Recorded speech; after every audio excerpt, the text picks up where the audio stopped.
Most paths to freedom for slaves on the Underground Railroad before the Civil War led here in Michigan because of our close proximity to a free country, Canada. It's estimated that 200 stops existed here between 1820 and 1865, and this old farmhouse in Walled Lake is one of them. I read the sign and was just amazed. I've been out here for 30 years. Never would have imagined that this important historical landmark was right here in my backyard.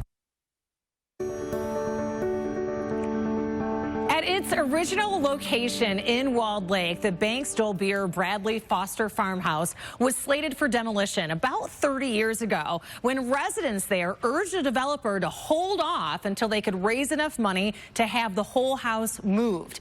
Well, in 1997, they were successful. The developer gifted the home to the city, and with a lot of help, it was hoisted up on skids and driven to Riley Field Park in historic downtown Walled Lake.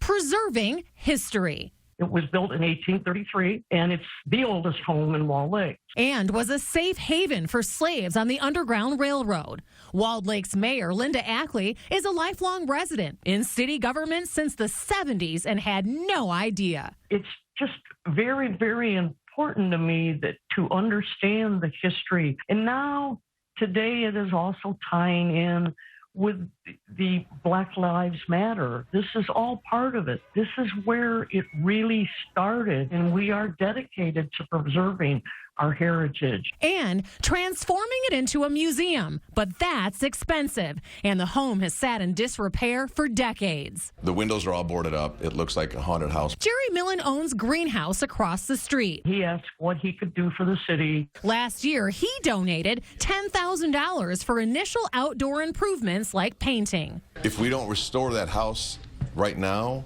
it's going to fall apart. You don't get many chances to preserve history. Or change perceptions. Cannabis and people that are in cannabis are not stoners.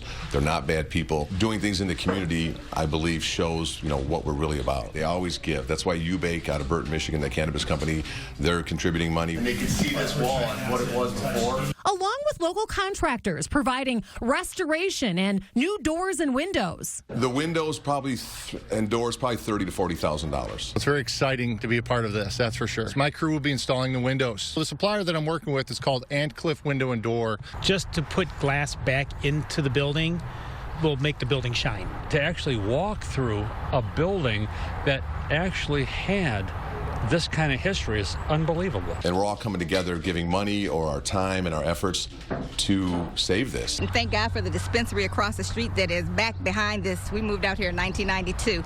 Never would have imagined that this important historical landmark was right here in my backyard. Nikki Howard Combs discovered it while out walking around Walled Lake with friends. Whenever we walk now, we come over and make sure we pay our homage to this wonderful place here. It's just so important to our history. It's important to me as a black female. It just gives me pride as a citizen in Walled Lake and pride as the mayor. Hopefully by June, one room will be fully restored in the museum for public tours to coincide with the annual Walled Lake Summer Beach Party.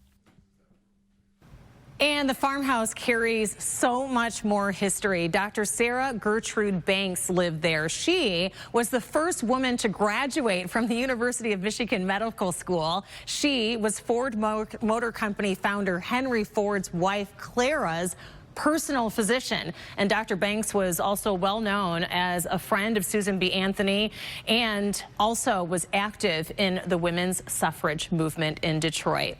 If you would like to support the restoration efforts of the farmhouse, they need more help. They have a long way to go, and you can contact Jerry Millen at Greenhouse Walled Lake directly if you think you can help them out.